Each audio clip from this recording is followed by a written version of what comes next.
Hey y'all, welcome to my first YouTube tutorial. I apologize that it's going to be very obviously amateur in quality, but I ain't fancy. So a couple days ago I asked on Facebook to a group of other bloggers if they had any tips on how to clean up the cuticle area before taking pictures with shimmers or micro glittery polish. Very commonly what happens is that if you've got a shimmery polish and you go to clean up in the usual methods, you're going to get the bleeding into the cuticles, and that's very, very hard to get out. And if you're doing swatches, obviously you want to try to make that area look as clean as possible, or at least I do. So today I am in the middle of a huge swatch session. So I am currently working on Belle Glamour. This is her Harry Potter line. She's launching officially on the 24th, but this stuff is up for pre-order now. As you can see, this is a beautiful shimmery green polish. It's absolutely gorgeous. And I've already painted, this is 3 coats on my nails, and I have left this one deliberately a little bit messy. What I want to show you, and the reason this is so important for me, I actually have a fairly pronounced C-curve, and I have pretty high walls, so painting all the way to the edges very commonly, now is a little deliberately messy on this one, but it's not uncommon for me to hit that side wall when I'm painting just because my nail beds are so deep. If you have flat nail beds, this probably isn't so much of a problem, but if your fingers are like mine, then maybe you'll have the same issue. Anyway, so let's go over a few of the things that are pretty common in nail cleanup. Pretty much everybody will tell you that you can use a cotton swab dipped in acetone or nail polish remover. Now that's a really good method, especially if you're doing really messy stuff, because you can get pretty wide areas and clean up pretty well with that. The problem is that you can't get, or I can't get, fine detail work in there. It's very, very hard for me to get into those tight squeezes. So the next most common method, obviously, is going to be to use a cleanup brush. You can see I actually have 2 cleanup brushes that I use depending on what the polish is and what look I'm trying to achieve. One of them is obviously much thinner than the other one. This one is on an angle, and this one is flat. So for this particular polish, I'm going to use my very flat one because I can get in there really tight with this one. Additionally, I'm going to use a toothpick and a cotton pad. You can also use a cotton swab, and I'll show you the technique that I use for those momentarily. So let's get started. Also, I am using pure acetone. I keep my acetone in a pump bottle so that I can squeeze up to the top and dip out of that, so I'll be using that. Alright, so starting off, I am using my cleanup brush here, and I'm just going to dip in, and let's zoom in on the area. Of course, when you're using macro shots, it becomes blatantly obvious any imperfections in the polish. So it's very important to clean that up, especially in this situation. I'm swatching for a brand. I want these to look as clean as possible.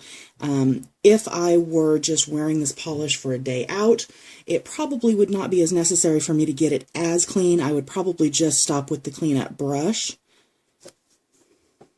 But I'm going to save myself a little bit of effort in the editing stage.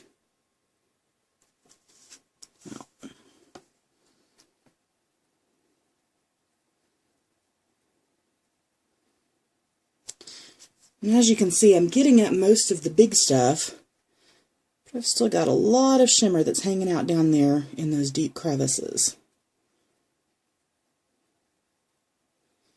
And the problem with the brush is that it's just not stiff enough. Sorry. I'm not used to tutorials on video, I just take pictures.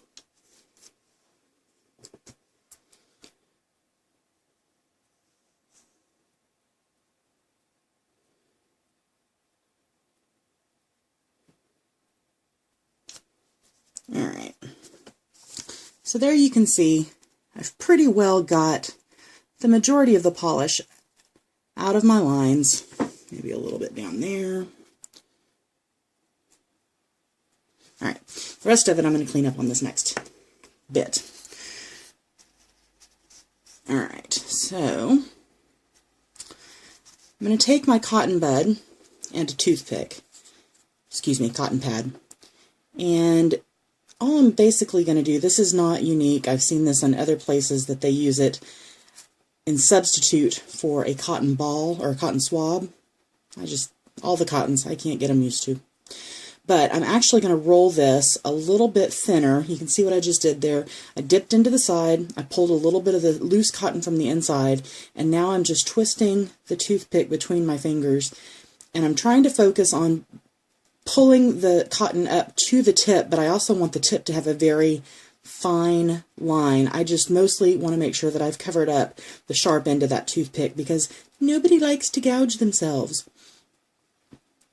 Obviously, you'll want to be very careful when you're doing this for the same reason. You don't want to gouge yourself.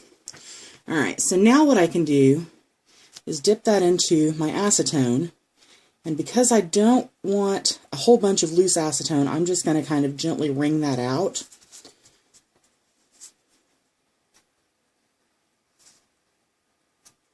And now I can come in. There we go. And what I'm going to do, I can now apply just a little bit more pressure to actually pick up that shimmer and get it out of the crevices of my nail. And that's something that you just can't do with a cleanup brush. You just can't get in there and give it enough pressure to get those loose little shiny bits out.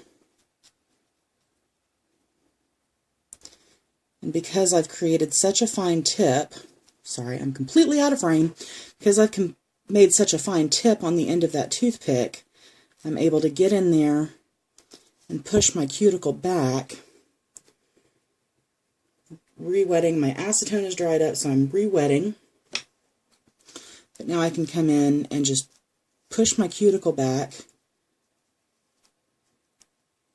and get in there and clean up all that loose glitter.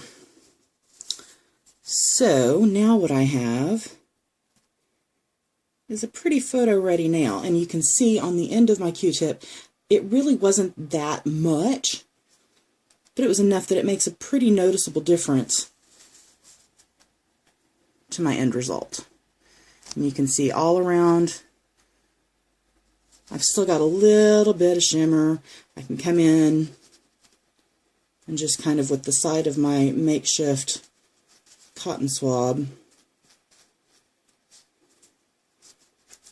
clean the rest of that up. Get that out of that crevice. Pull it out of there. And now I'm good to go. I can come in. I'm using a Sally Hansen cuticle oil stick brush, and now I can come in, sweep that around the sides,